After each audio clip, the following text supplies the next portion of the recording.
रेणु जी, राधे राधे। राधे राधे महाराज जी। महाराज जी, 34 साल बिना भजन के बीत गए। पिछले 1 वर्ष से आपको सुनना प्रारंभ किया महाराज जी। अब ऐसा लगता है कि पता नहीं प्राण कब निकल जाए, और भजन भी अभी शुरू ही किया है महाराज जी। इतने साल व्यर्थ निकल गए, इसी की चिंता सताती रहती है। ठीक बात है, ऐसा चिंतन होना चाहिए। पर अब जो बची उसको संभाल लो, जो आयु बची है उसको संभाल लो, इसी से काम बन जाएगा।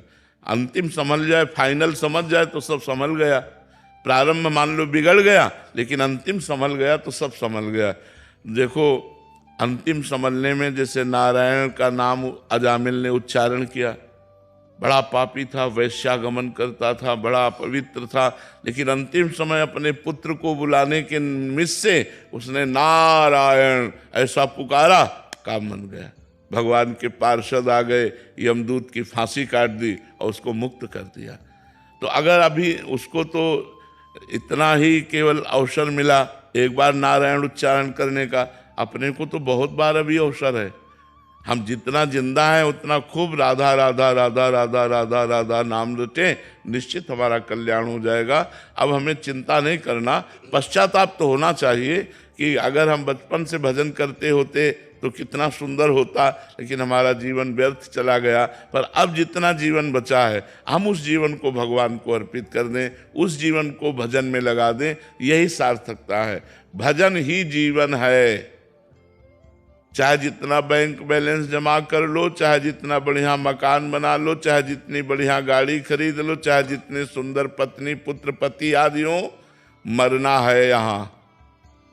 और जब मरना है तो कुछ साथ ले जाना नहीं है।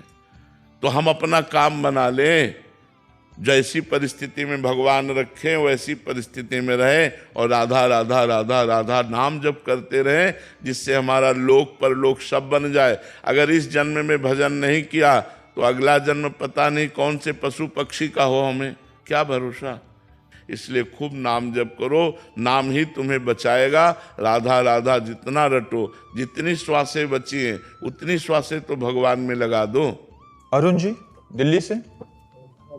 राधे राधे महाराज जी। महाराज जी, पिछले 1 वर्ष से YouTube के माध्यम से जुड़ा हूं, तब से जिंदगी को बदलता हुआ देख रहा हूं। सवाल भी कम हो गए हैं और शिकायतें भी समाप्त हो रही हैं, लेकिन इच्छाओं की ओर आकर्षित हो जाता हूं। गलतियां रोज हो जाती हैं, जागरूक रहते हुए भी। महाराज जी, ऐसे में महाराज जी कैसे अपने आप को मजबूत करें? गलतियां ना हो तो ही सत्संग का प्रभाव हो। जैसे हम झाड़ू लगाए, पोछा लगाए और खिड़कियां खुली हैं, फिर धूल भर गई, तो क्या फायदा हुआ पोछा लगाने से, झाड़ू लगाने से। तो शास्त्र स्वाध्याय, संत संग, साधु समागम के द्वारा हम अपने हृदय को पवित्र करना चाहते हैं। गंदी आदतें, गंदे खान पान, इनका हम त्याग करना चाहते हैं। त्याग किया, फिर भी हमसे गलती हो रही, तो फिर धूल भरी आंधी आई, हमारे हृदय को गंदा कर गई, तो हमारी मेहनत तो बर्बाद हो गई ना। जो हम प्रयास कर रहे हैं उस प्रयास में असफलता हमें प्राप्त हो रही, तो हमको गलतियों को बंद करना होगा। देखो, घड़े में अगर एक छेद हो और हम पानी भरना चाहें तो पूरा नहीं भर पाएंगे। छेद बंद कर दो, एक एक बूंद डालते रहो, तो एक दिन घड़ा भर जाएगा। ऐसे ही हमको पहले गलतियों को छोड़ना होगा। जो गलतियां खान पान आचरण में हैं उनको हमें छोड़ना पड़ेगा, क्योंकि वैसे भी आप वयस्क हो चुके हैं। अवस्था जो गलतियों वाली है वो क्रॉस कर चुके हैं।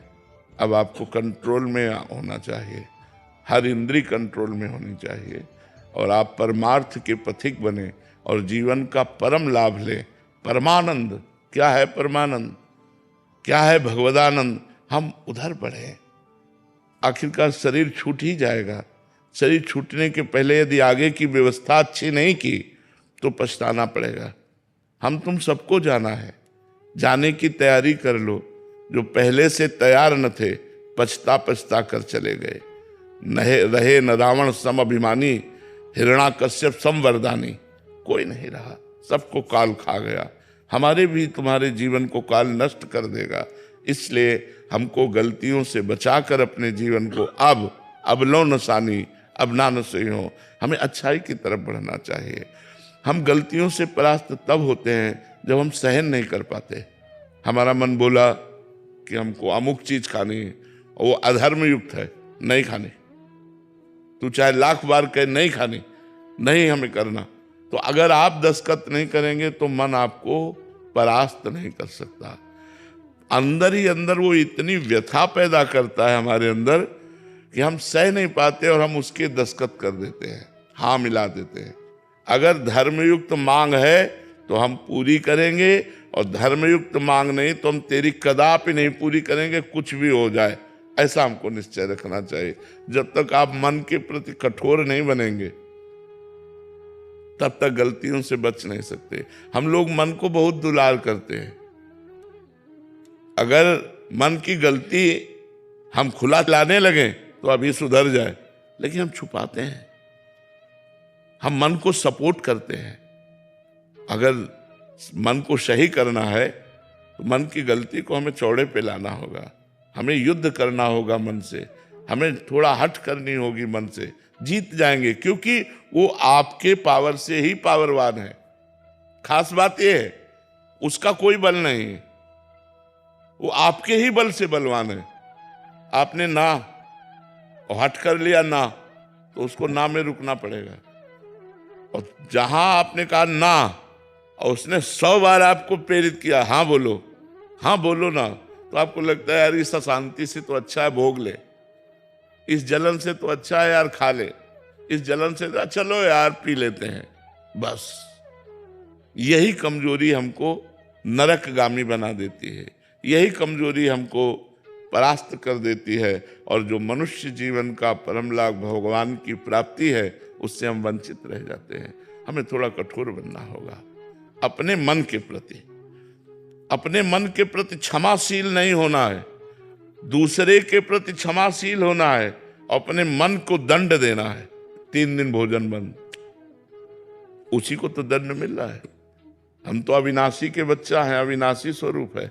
चलो 3 परिक्रमा एक दिन में लगाओ वृंदावन की। अब वो होश ठिकाने उसके हो गए कि 3 दिन भोजन ही नहीं मिलेगा अगर ये गलती हो गई। ऐसा तो ये दंड है मन को दंड देना। अपने आप इसको हम ठीक कर लेंगे। अब इन सब बातों को लोग प्रयोग नहीं करते, और जब मन जहां जैसा चाहा वैसा करते रहते हैं। इसलिए इंद्रियां बहुत बलवान हो गई, मन बलवान हो गया और हम निर्बल हो गए। हमारे बल से ये बलवान हो गए और हमने निर्बल करके अपना गुलाम बना लिया। जब जो चाहते हैं वो वैसा करवाते हैं। प्रायः हम सब उसी लाइन में खड़े हैं। अगर हम कठोर हो जाएं, थोड़ा सा संभल जाएं, तो ये सैनिक हैं, आप राजा हैं।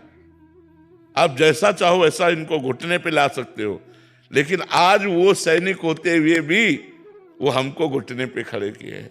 अंदर ही अंदर दबकावे, नहीं करेंगे, कुछ भी कर ले, अपने आप ठीक हो जाएगा। आप लड़ो तो थोड़ी देर मन से, लेकिन मन से 1 मिनट भी आप लड़ना नहीं चाहते। इतना दुलार करते हैं मन को कि वो जहां बोला तहां दस्तखत कर दिया, हाँ ठीक है, क्योंकि पता है अगर नहीं किया तो जलाएगा। उसी जलन को जो सह गया वही महात्मा। जो काम क्रोध लोभ आदि के वेग आते हैं, जलन आती है, उसी को सहना, परमार्थ पे चलना होता है। उसी को सो यम ही न व्यथ्यते पुरुषम पुरुषर्षभ सम दुखा सुखा धीरम स्वमृतत्वाय कल्पते। जो इस व्यथा को सह जाए, जो इस व्यथा से व्यथित नहीं होता, उसे सह जाता है, वही परमात्मा पद को प्राप्त होता है। इसलिए मजबूत बनिए, अपने मन से लड़िए और नाम जपने का प्रयास अधिक कीजिए। जितना हो रहा है उससे और अधिक कीजिए, तो आपको बल मिलेगा, आपको लाभ मिलेगा। मेघा जी जयपुर से। राधे राधे। राधे राधे महाराज जी। महाराज जी, आपने कहा है कि साधना में सफलता के लिए अधिक समय एक आसन पर बैठना, सुखासन में बैठना आदि से विशेष लाभ प्राप्त होता है और चित्त भी जल्दी एकाग्र होता है। परंतु यदि किसी का शरीर रोगी हो, सामर्थ्य ना हो 1 घंटा बैठने की, तो ऐसे में कैसे? सोफा आदि का, कुर्सी आदि का आश्रय ले ले। अगर मान लो आसनों पे नहीं बैठ सकते, अब जैसे हमारी किडनी खराब है तो हम आसनों पे अब नहीं बैठ सकते। पहले तो काफ़ी 6-6 घंटे एक आसन पर बैठे, अब आसन पर बैठने की सामर्थ्य नहीं, तो देखो ऐसे से तकिया लगाए हुए हैं, ऐसे बैठे हैं। अब ऐसे हम बैठे हैं, एक पैर नीचे कर लिए, आराम मुद्रा में हो गए, भजन कर रहे हैं।